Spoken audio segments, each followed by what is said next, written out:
what's up guys? Jason Ocampo ulit. So, may dumating tayong bagong parcel. So, first time ko umorder overseas. I think China. No, nag-try ako mag-order sa Shopee ng action figure. So, tingnan natin kung gaano ka-accurate. No? Sana tama yung dumating na order. So, yung in-order ko sa Shopee, since nagko-collect ako ng Bullet Club, in-order ko si Carl Anderson at si Luke Gallows na Good Brothers. Tapos nag-order din ako ng Pete Dunne na action figure tsaka UK title, United Kingdom title, NXT. So buksan na natin. So far mukha namang accurate kasi nakita ko na kagad ulo ni Luke Gallows. So meron siyang option na nakita ko. So pag may keep, so full accessories, medyo mahal siya ng mga 400 pesos. So, pinili ko na lang yung walang keep, yung rubber jacket niya. So, para makalis. So, eto na siya. Oh, shit. Luke Gallows. Solid. So far, masasabi ko na legit, no? Yung in-orderan ko na yun. So may konting smudge lang siya dito sa ulo, pero kaya naman matanggal. So far wala siyang issue. Crispy, no? Crispy yung condition niya, parang almost 10 out of 10.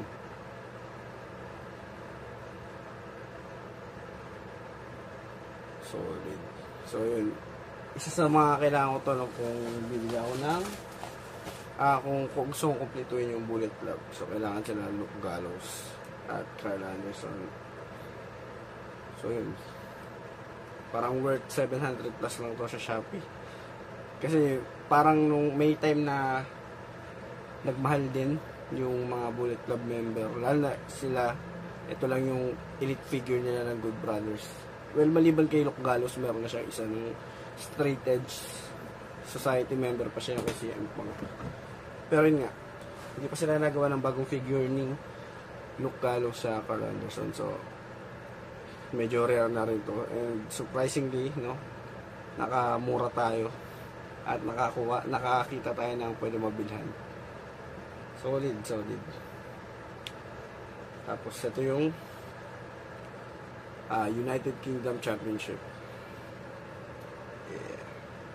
Kung ano yan, pang may Gunter kayo or Pete Dunne, di ba? Pete Dunne, sino pa ba mga nasa UK? Ilja Dragunov, Ron Breaker, naging UK champion din. Tyler Bate, diba? Sila yan.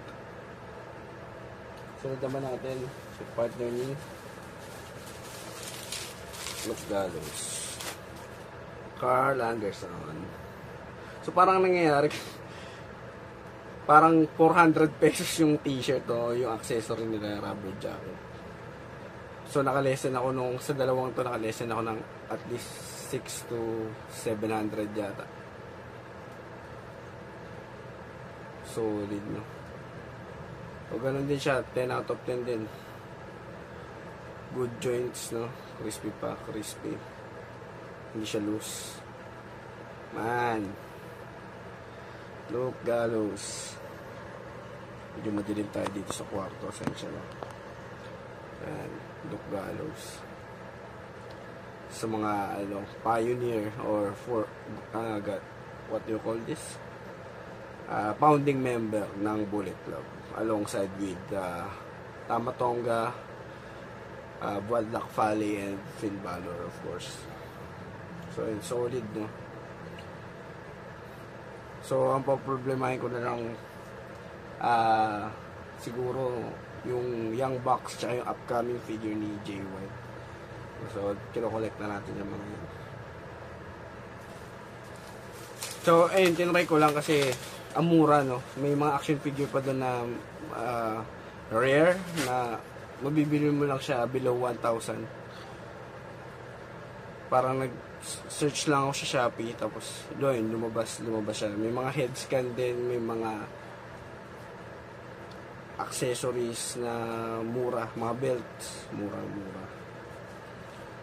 So yun, dahil nga mura siya, para kung baga, kung ikukumpara mo, kung bibili ka ng isang action figure na mint condition, na nakabox pa, isang peraso lang yun. Tapos ako nakabili ako ng 3 kagad na action figure na may accessory, belt, sa presyo ng isang mint condition na brand new. So ako loose collector naman ako, kaya ayos lang sa akin. So ito yung huli. Damn. Wala lang siyang ano, yun nga yung jacket niya. Bruiserweight. No, Bruiserweight Pete Dunne. Solid. Gusto ko sana yung unang version niya, yung unang action figure niya na mas maikli pa yung buhok niya. Pero solid na rin to, no? Kasi rare na rin makabili ng action figure ni Pete Dunne. Rare na rin. So parang kung may magbebenta man ito, nasa 1,000 pa rin yung bentahan. So nabili ko lang siya around 400, 600 yata. Kung di ako nagkakamali. So ayun, ito na yun. Para sa kanya yan. Damn! So dahil napatunayan kung legit yung store na yun, baka di ko alam. Baka umorder ulit ako kasi meron pa akong naka-add to cart na dun sa store na yun mismo. So pag-iisipan ko pa dahil masyado na magastos ang manirahan sa Pinas at kailangan mag-ipon. Pero ayun, sinusulit ko yung bakasyon ko dito, no? Bumibili ako ng mga bagay na hindi ko kailangan. So yun, grabe. Solid. Ayun, bilang ano yun, no? Ngayon na lang uli nakakapag resume sa collecting, no? Kasi fan na ako ng WWE ever since, no? Around Ruthless Aggression era, around early 2000s. Hanggang ngayon nakatutok pa rin ako. So syempre ngayong nakaluwag-luwag na tayo sa buhay, may trabaho na, ngayon na lang uli ako nagbalik loob sa pag-kokolekta. So yun, sinusulit ko na din habang wala pa tayong mga responsibilidad. So ayun lang.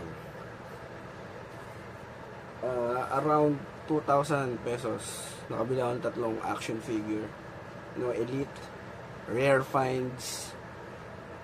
Solid, man, solid. So yun lang. Thank you for watching. See you again in another unboxing or opening of new personal